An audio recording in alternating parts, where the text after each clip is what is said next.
Hey guys, welcome back to another video. So I wanted to say thank you for the love and support you guys have given to me from my last video. If you haven't seen it already, I'll post it up here, I'll put it down below, but it was a teen mom Q&A, and you guys have been giving me so much support and love through DMs, through the comments, through any platform really, and I just appreciate that so much. It was really hard to make, and I'm glad that you guys accept it and love me even though I still have a baby and I kept it a secret for quite a while. That was like one of the first videos that I officially like put out, kind of just explaining my story. So we're gonna do a little series on my channel now. Well, not really series, I'm just gonna have like a little playlist which is gonna be like teen moms, because I know a lot of people don't really like just focusing on one thing. So I'll still have my vlogs, my food, like everything, but if you guys want to see just mainly Cleo and just about my pregnancy and everything, there's a playlist where you can check that out.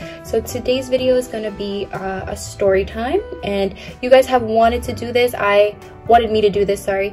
I posted it on Instagram, a poll where it was either a story time or I do a day in the life. I think I'm going to do the day in the life on Wednesday. Today is Saturday, and then I also have my birthday vlog coming up, and I have big plans for that one because, you know, I'm turning 21, you already know. So I'm just gonna start off by saying that I was supposed to give birth on November 16th. I actually gave birth on November 13th, but we're gonna bring it back a little bit with this story, and I'm gonna talk about November 12th, 2019.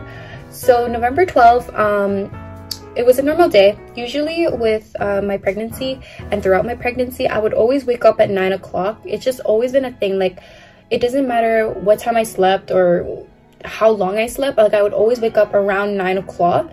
So that was kind of just like an alarm clock. I think that's just when Cleo like woke up and stuff, like in my tummy. So obviously when she wakes up, I have to wake up. But it was 9 o'clock around that time, and my dad was going to the grocery store, so he asked me if I wanted to come, and I said no, because it was kind of like snowing outside. It was like really bad, so I didn't want to like do all that, you know. I'm like 9 months pregnant at this point. I don't want to go outside. So right after that, he calls me and he's like, oh, my car stopped. And I'm like, huh, why? And he's like, don't worry about it, because he obviously doesn't want me to stress. He's like, don't worry about it, I'm just glad that you didn't come with me, because I'm just like stuck here and I'm waiting for the CAA to come or someone to like pick up the car to bring to the mechanic. And I was like, oh, okay, just keep me updated. And like this went on for hours. Like I think he was probably there, like picked up, like the car picked up and everything to the mechanic for like at least 5 hours. So I was so glad that I did not go. But his transmission actually broke, or I don't know, like it wasn't working anymore, but it was really busy at that time in the mechanic. So he said that I can't fix it like right at this moment, but I'll get it fixed by like tomorrow or the next day. So when he said that, my dad wasn't really worried about it, just because I was giving birth on November 16th. That was the plan. So this is only November 12th. So they had a couple of days to like kind of fix the car, because Ross lives like 30-40 minutes away from me at that time.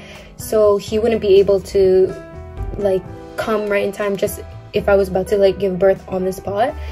So my dad was kind of the one who was gonna take me to the hospital. Like that was our plan, like, because you know, when you are about to give birth, you always have like a plan set up. So like you have this, what are you gonna bring, all this. So that was the plan. My dad was gonna bring me to the hospital, and then Ross was gonna meet me there. But we always thought that it was gonna be November 16th, which it wasn't. But November 12th is not when I gave birth. November 13th is. So on November 13th at 9 o'clock in the morning, like I said, like I always wake up at 9 o'clock. I think it was 9:03, because I remember checking the time so vividly. I kind of felt like cramps, and I was like, oh no, it's just false contractions. I can't like give birth right now. Like that's no, there's 3 more days, like no. So I was like, okay, like I'm just gonna go take a shower, because usually if I get like cramps and stuff, taking a hot shower will help. When I got into the shower, and like in the middle of my shower, I started feeling the worst contractions ever, and I was like, no, it's nothing. So I kept like taking my shower, because you know I'm pregnant, it takes a while. So I'm taking my shower, and then all of a sudden I feel it again, and then again, and then again, And then I think after the third or fourth contraction, I'm just like falling onto the ground of the tub just because it hurt so much that I couldn't even like stand. So I was like in the tub, the water's still on me. Like I was just like waiting for the contraction to be over. And then once it was over, I like rushed out of the tub, put some clothes on, and I called my dad. And then the worst part is that before I can tell my dad comes in and he was telling me like anak means wait, what does anak mean? I'm gonna put it on the screen what anak means. I don't know if it's like child or daughter, whatever, but he was like, anak, don't give birth right now, we don't have a car. But he was saying that jokingly because I never told him that I had contractions, so he was just kind of saying it jokingly, because he knew that he didn't have a car and stuff like that, so he didn't want me to like give birth early. And then I just told him like, I think I'm giving birth right now.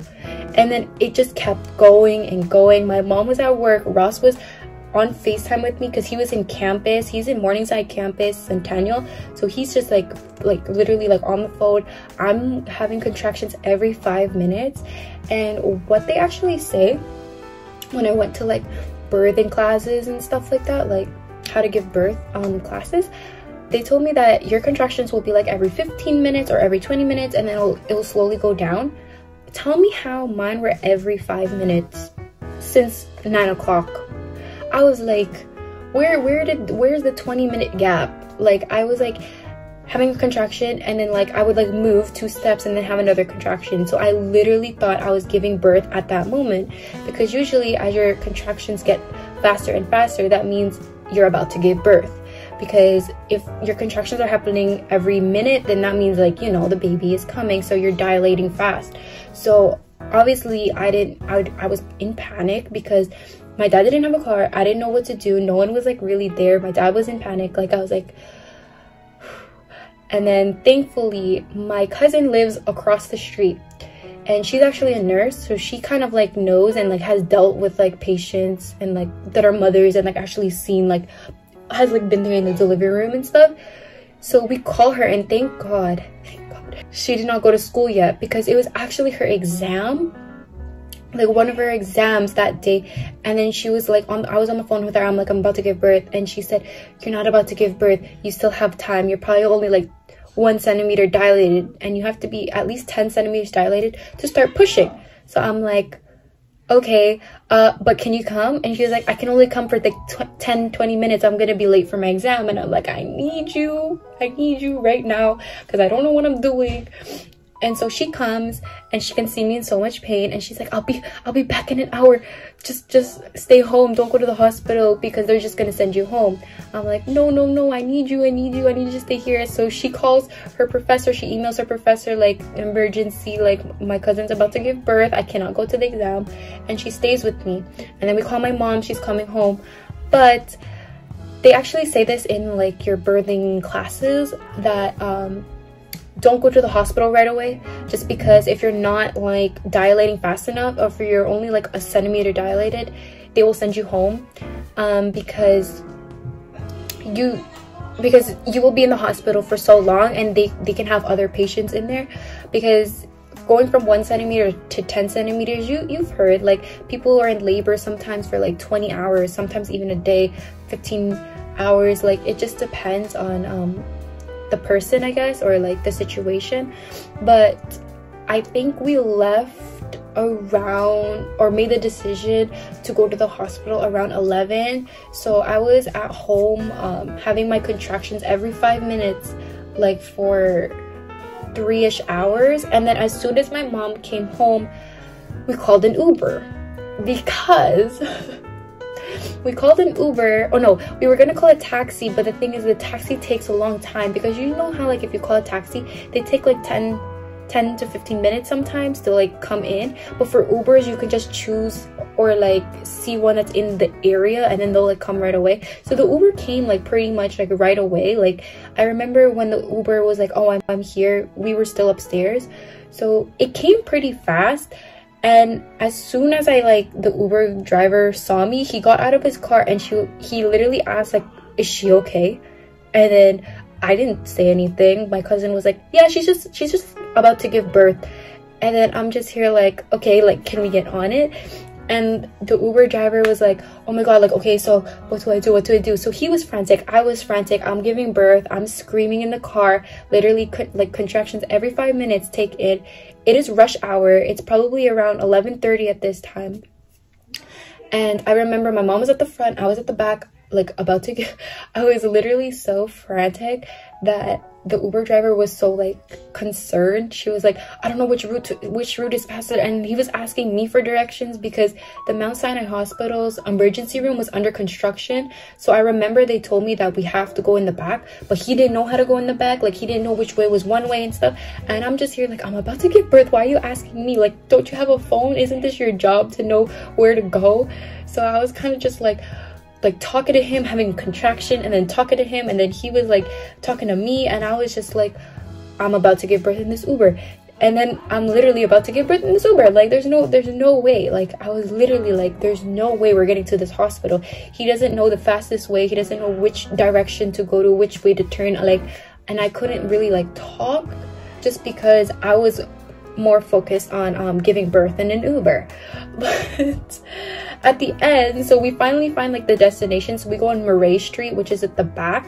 But these UHNs, like, there's Princess Margaret, then there's Mount Sinai, and then there's like other, you know, like entrances and stuff at the back.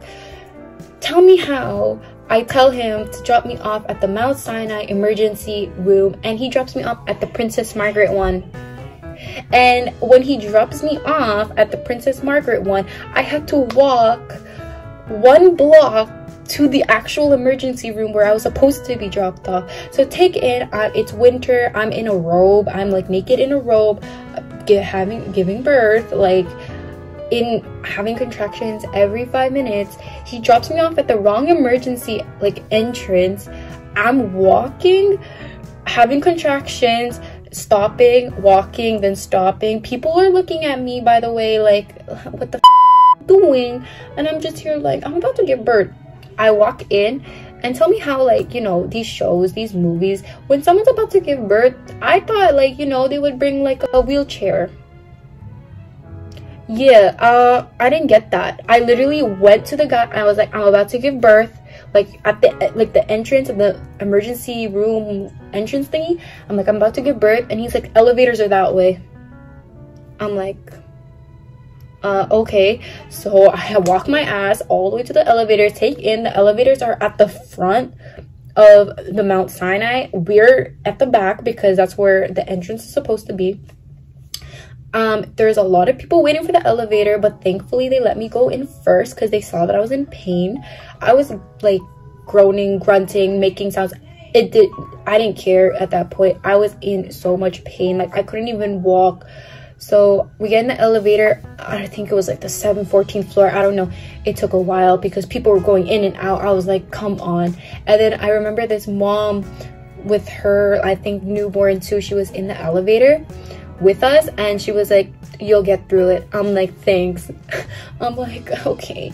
And then I get there to the actual entrance thing, and there was no one there at the reception desk. There was no one there, so I was just sitting there, you know, waiting as I'm like literally like I'm about to give birth. I thought I was about to give birth in this Uber. I'm about to give birth in this hallway now, like, no cap.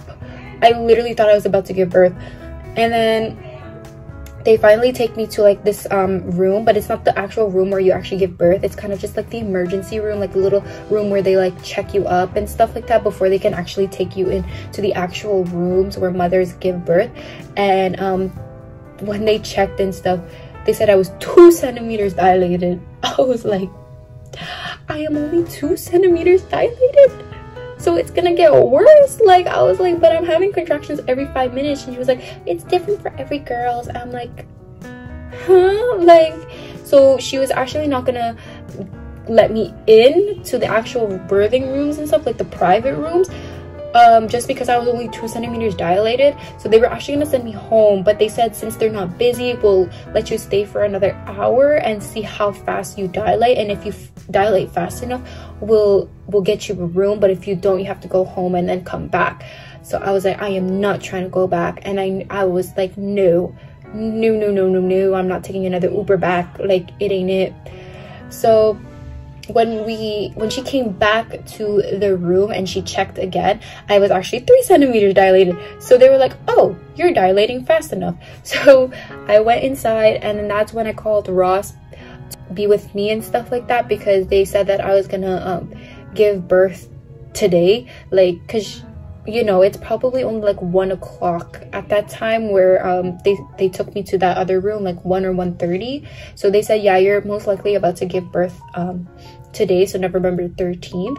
And I actually gave birth at 10:24 p.m. That's her birthday, and I started pushing around 9:30. I think I was pushing for an hour and a half, actually. I think an hour and a half, but I was having my contractions for 12 hours, I think. So from like 9 to 9:30, so 10, I don't know, I can do math, but I think I was like having contractions like from start to beginning. I think it was 12 hours, but I know I was pushing for an hour and a half. So yeah, and then Cleo came out, and then that was pretty much the end of that story. I think there was just a lot of things that we were not prepared for, and things with like the car, the Uber not getting there, my expectations to get like everything. So it was a very frantic birthing situation or memory that I will keep forever. I remember telling so many of my friends these stories, and they were literally like, how was that even possible? Like, they were I remember they were like, why don't you just call 911? And I was just like, because I didn't know, like I didn't know like if I was actually like giving birth and stuff, and I didn't want to, like, you know. Anyways, but yeah, that's gonna be the end of this story. So if you guys like these type of story times, please comment, like, and subscribe. I'm actually planning to do another story time of like after I gave birth. So a story time like after where I ended it, just because I was in the hospital for 4 days, and let's just say that 4 days was hell. Just because my area where you push out a baby, it was swollen to the point where it was like my genitals, my lady parts were touching the side of my leg because it was that swollen. So if you guys want to hear that story, please like, subscribe, and I'll see you in the next one. Peace.